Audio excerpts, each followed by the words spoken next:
Hello and welcome to WJTS in.form. I'm your host, Bill Potter. We're going to talk about the Y, also known as the Tri-County YMCA. And joining us in the studio is Mike Steffe. Mike is the executive director for the Y, formerly known as the Tri-County Y. I can't get that out of my head. It was kind of a national marketing from the YMCA of the USA to kind of make it more recognizable and more brand specific.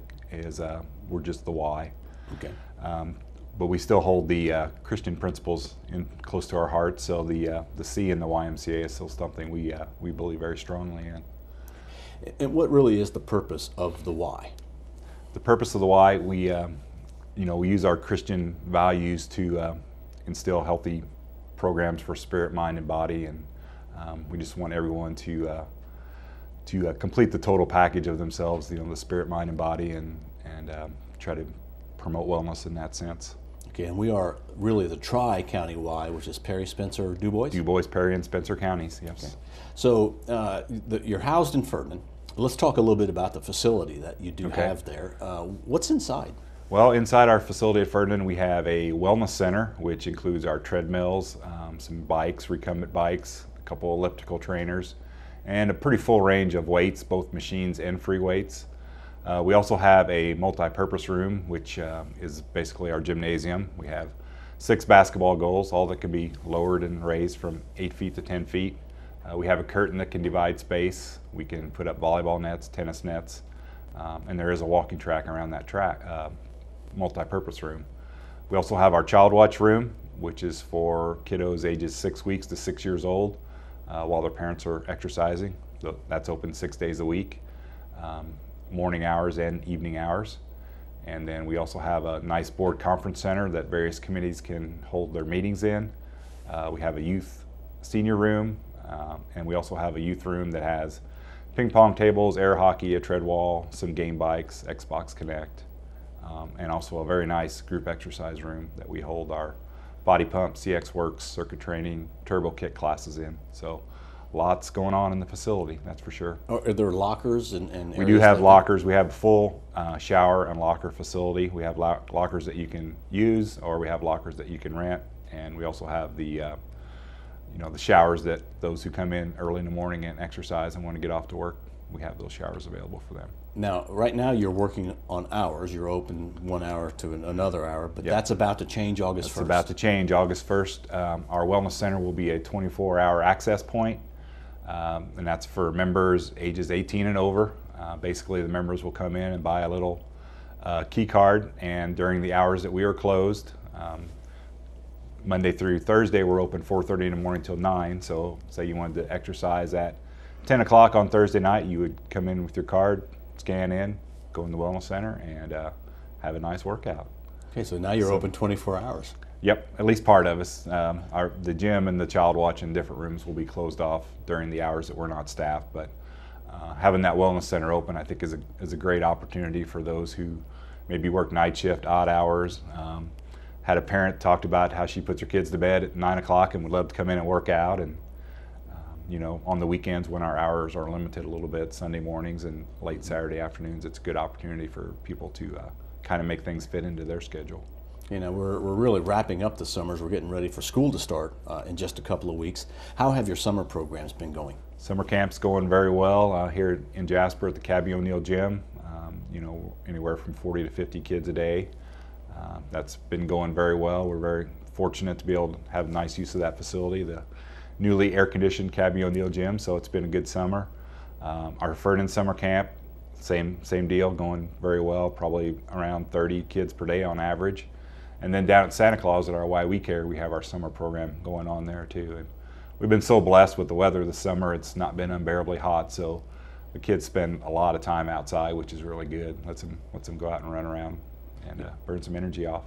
Let's talk about the Y We Care in Spencer. Is that just in Spencer or Spencer and Perry? Yep, the facility is in Santa Claus at the Santa Claus Community Center, and it's a daycare. And we have some folks from maybe Perry County that work in Du Bois County that drop their kids off for care there. But in the school year, that is a preschool / daycare, so we kind of tailor to the ages 3 and 4 year old kids.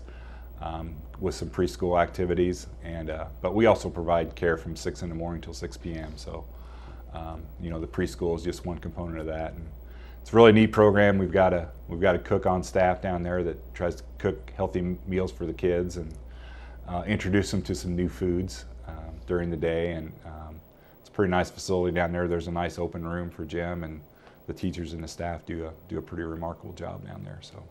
Now, with the school year just about to start, I guess things kind of change a little bit for the Y in that you offer other programs, and you're offering preschool for 3 and 4 year olds. That's right. How does that work? It works out pretty good. It's kind of gets them used to. Most schools are going to all-day kindergarten now, so at age 5, instead of just coming in and hopping in right away at a full day, we try to get them on the right track. And the academic standards are getting so much higher that when kids enter kindergarten, they're expected to be able to do a lot of things. So we try to give them a good start on that. Okay, so is this, if somebody does the preschool, is that every day, Monday through Friday, or how? It's kind of a menu selection. I mean, okay. You can do it every day. You can do it one day a week. You can do it a couple hours. You can do it 3 days a week. So it's kind of a menu choice on how the family situation works out. Okay. What about adult programs? We're entering the fall. Are you going to be offering adult programs, like a basketball league or any of that? We don't do a whole lot of programs geared toward adults right now, but we do see a big pickup when schools get back in session, the kids coming down after school, and as we evolve into winter here in southern Indiana, that basketball starts bouncing on the floor a whole lot more, so that's pretty, we get some pretty good pickup games going on in the facility. And as school starts back up too, we do an after-school program at Ferdinand at our facility, which is very nice. The kids get dropped off right at our front door with the bus. In Jasper here, we do an after-school program at Precious Blood. Same way. You don't have to necessarily be a Precious Blood student to participate. The buses will pick the kids up at the various schools around town and drop them off at Precious Blood. So. Okay, and then at Ferdinand, who gets dropped off there? Is that mostly Forest Park? Yep. Southeast Du Bois? Yeah, the Southeast Du Bois. Okay. Yep. At one time, there was a discussion of a pool. Is that still a possibility? Still a discussion. I mean, we still get questions about it almost daily. As a matter of fact, this week some equipment moved into town to do some trails throughout the park, and right away people ask, is the pool coming? Is the pool coming? But we're still collecting.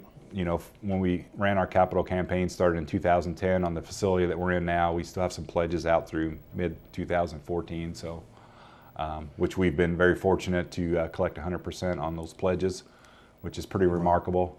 As we start to wind down that campaign, then we'll start talking about phase 2 and what that involves. Okay, but if somebody out there has got lots of money they want to give to the pool, you'll take it? Absolutely. We'll even name it after them.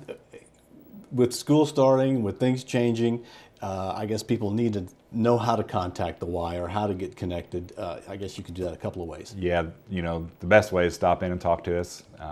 131 East 16th Street in Ferdinand is our main address. By the library, the community center. It's pretty easy to find. 367-2323 is our phone number. Our website, Tri-County YMCA.org, or you can like us on Facebook. Facebook's a good, quick way to get updates out as classes change or weather happens or things get added and big announcements and things like that. We try to update our Facebook right away. It makes it's a lot quicker and easier, and people get notifications pushed to their phones and everything. So that's a great way to stay in touch with us as well. There's a lot that goes on with the Y. You have a lot of programs, and it just keeps changing as the seasons change. Yeah, we kind of evolve, and even our facility usage in the summertime is a lot different than it is in the wintertime. Which is fine. We just all have to keep adjusting and keep moving and keep always looking for ways to be better. We think the 24-hour access is going to be a huge deal for us, and just always looking for that next thing and trying to keep changing. We don't want people stuck in ruts or finding ways not to be able to participate. Okay, is there anything else that you'd like to add? Well, the only other thing is in the month of July is kind of our Strong Kids campaign month, so when we go out and try to collect some donations from businesses and citizens and members on helping us out with our scholarship program. This year, we've got over 120 members who are on scholarship at the Y. We've got over 40 kids who are participating in camp in one form or another who are on scholarship, and our mantra is kind of no one will be denied access due to financial considerations. So very important for us, the Strong Kids campaign, to help raise that money to try to offset some of the costs of those scholarships. So that's a great way to make a donation, make a difference in a community. That's right. From as little as $10 all the way up to as big a check as what you can write. But definitely, part of it is not only the money, but going out and talking to people and spreading the word of the YMCA. Relaying our mission and getting people to know who we are and where we are. Okay. Well, Mike, thank you very much for coming in. Thanks, Bill. Thanks for having me. Our guest has been Mike Steffe. He's the Executive Director for the Y, also known as the Tri-County YMCA. Thank you for watching WJTS Inform. We are local people watching local people.